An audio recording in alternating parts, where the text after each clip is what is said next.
Bismillahirrahmanirrahim. Assalamualaikum warahmatullahi wabarakatuh.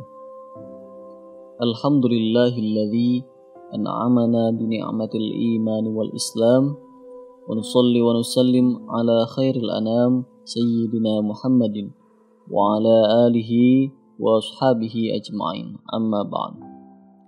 Sama-sama kita hormati Kepala SDN Cipedak 05 Ibu Hajah Tukini SPD.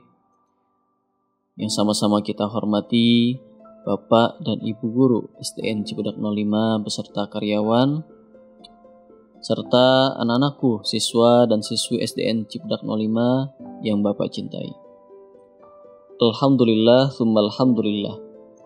Kata yang sangat mudah sekali untuk kita ucapkan untuk mengungkapkan rasa syukur kita sebagai seorang hamba yang selalu Allah berikan limpahan nikmat yang tak terhingga, sehingga kita semua masih bisa saling mengingatkan satu sama lain, bisa saling bertegur sapa walaupun hanya 1 minggu sekali selama PTM terbatas ini. PTM yang kita laksanakan sekarang ini adalah salah satu nikmat yang luar biasa di tengah pandemi ini. Kala sekolah lain masih berusaha agar bisa bertatap muka, sekolah kita sudah mulai mengadakan tatap muka. Mudah-mudahan Allah terus menambah nikmat ini karena kita selalu bersyukur kepadanya. Dan tak lupa pula, mari kita sama-sama sampaikan sholawat dan salam kepada khairil anam sayyidina wa habibina wa maulana Muhammad sallallahu alaihi wasallam. Mudah-mudahan dengan sholawat dan salam yang kita sampaikan, kita semua mendapatkan syafaatnya di yaumil hisab nanti. Amin ya rabbal alamin. Anak-anakku yang insyaallah soleh dan soleha, sebelum kita memulai kegiatan bimbingan rohani di Jumat pagi ini, mari kita sama-sama berdoa memohon kepada Allah. Yang pertama, semoga Allah memberikan sekolah kita, guru-guru kita, serta karyawan SDN Cipedak 05 kemudahan dan kelancaran dalam pelaksanaan PTM terbatas. Yang kedua, semoga Allah memberikan kita kemudahan dalam menuntut ilmu. Ala hadhihi niyyah wa ala kulli niyatin shalihah bi barakati ummil Qur'an al-Fatihah. A'udzu billahi minasy syaithanir rajim. Bismillahirrahmanirrahim. Alhamdulillahi rabbil alamin. Ar-Rahmanir Rahim. Maliki yaumiddin.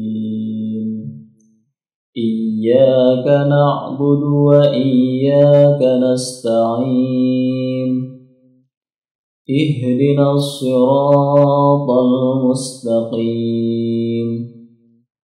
Siratal ladzina an'amta 'alaihim ghairil maghdubi 'alaihim waladdallin. Amin. Baik anak-anakku, mari kita teruskan dengan bertadarus surat Al-Ikhlas, Al-Falaq dan An-Nas. Bismillahirrahmanirrahim. Qul huwallahu ahad. Allahus samad. Lam yalid wa lam yulad wa lam yakul lahu kufuwan ahad. Bismillahirrahmanirrahim. Qul a'udzu birabbil falaq min syarri ma khalaq wa min syarri ghasiqin idza waqab wa min syarri naffatsati fil 'uqad wa min syarri hasidin idza hasad. Bismillahirrahmanirrahim. Qul a'udzu birabbin nas, malikin nas, ilahin nas, min syarril waswasil khannas, alladzi yuwaswisu fi sudurin nas, minal jinnati wan nas. Shadaqallahul azim. Baik anak-anakku yang soleh dan soleha, hari ini insya Allah Bapak akan sedikit bercerita tentang seorang ulama besar, Imam Mazhab Syafi'iyah, yang dijuluki Nasihul Hadis, pembela sunnah Nabi. Siapa beliau, nak? Beliau adalah Imam Syafi'i. Beliau lahir di Gaza, Palestina pada tahun 150 Hijriah dan wafat tahun 204 Hijriah. Bagi umat Islam, Imam Syafi'i merupakan salah satu tokoh terkemuka yang memiliki pengaruh besar terhadap peradaban Islam. Nah, ketika berusia 7 tahun, beliau sudah hafal Al-Quran.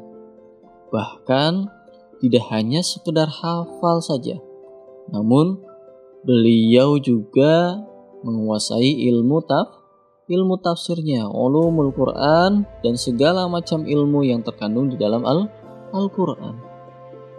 Nah, kemudian di saat usianya menginjak 10 tahun, beliau sudah hafal kitab Al-Muwatta karya Imam Malik. Masya Allah ya nak, sungguh sangat luar biasa. Nah, ada sebuah kisah yang diabadikan dalam sebuah syair dalam kitab I'anatul Talibin yang bercerita tentang kisah Imam Syafi'i ketika sulit menghafal. Apa nak bunyi syairnya? Syakautu ila waqi'in su'a hifzi. Suatu waktu Imam Syafi'i mengeluhkan tentang jeleknya hafalannya kepada gurunya. Siapa? Waqi'. Padahal beliau sangat luar biasa dalam menghafal. Sekali membaca suatu kitab, beliau bisa langsung hafal. Nah, namun pada waktu itu beliau merasa sulit dan harus membaca lebih dari satu kali. Laporlah beliau dan bertanya kepada gurunya.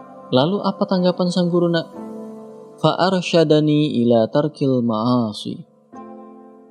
Maka gurunya menasihati Imam Syafi'i untuk meninggalkan maksiat. Fa'arsyadani ila tarkil ma'asi. Ya. Jadi menurut gurunya penyebab sulitnya menghafal adalah maksiat kepada Allah. Dapat kita bayangkan ya, seorang ulama yang waro dan sangat hati-hati dalam bersikap dan bertindak, bisa jadi hanya melakukan hal yang kecil, ya, mungkin tidak sengaja dilakukan. Ya, jangan heran dan tanyakan kepada diri kita, kenapa sih kita sulit dalam menghafal atau memahami pelajaran? Nah, ya, bisa jadi maksiat atau hal-hal yang tidak terpuji inilah yang menyebabkan kita sulit dalam menghafal. Kemudian dilanjut ke bait berikutnya, wa akhbaroni bi annal ilma nurun. Dan gurunya Imam Syafi'i memberitahu bahwa ilmu itu seperti cahaya. Bi annal ilma nurun. Beliau mengibaratkan ilmu sebagai sebuah cahaya yang akan masuk ke dalam hati kita atau pikiran kita. Wa nurullah la yuhda lil 'asi. Dan cahaya Allah tidak diberikan kepada orang yang bermaksiat. Jadi ketika seseorang berbuat maksiat, ya, seolah-olah ada sebuah benda atau tembok yang menghalangi cahaya itu untuk masuk ke dalam hati kita.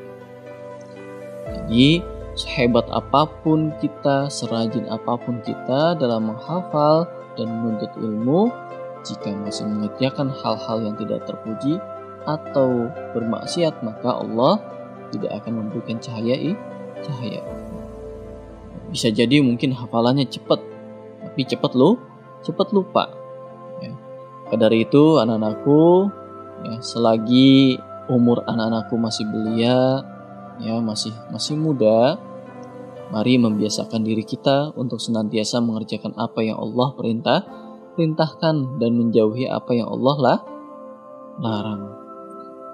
Banyak mungkin hal-hal kecil yang bisa jadi penghalang anak-anakku, ya, kita semua dalam menghafal.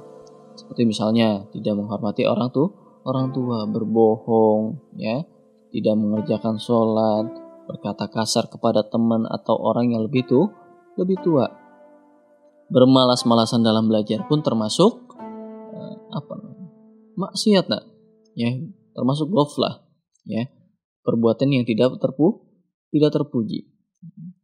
Karena lalai bisa menjadi penghalang anak-anakku dalam menghafal dan menuntut ilmu.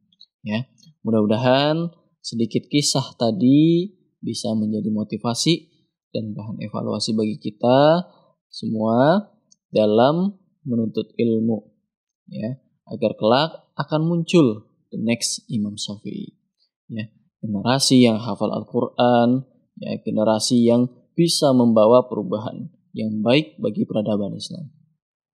Sekian untuk bimbingan rohani hari ini. Mohon maaf jika ada salah ucap dan salah kata. Wallahul muwaffiq ila aqwamit thoriq. Wassalamualaikum warahmatullahi wabarakatuh.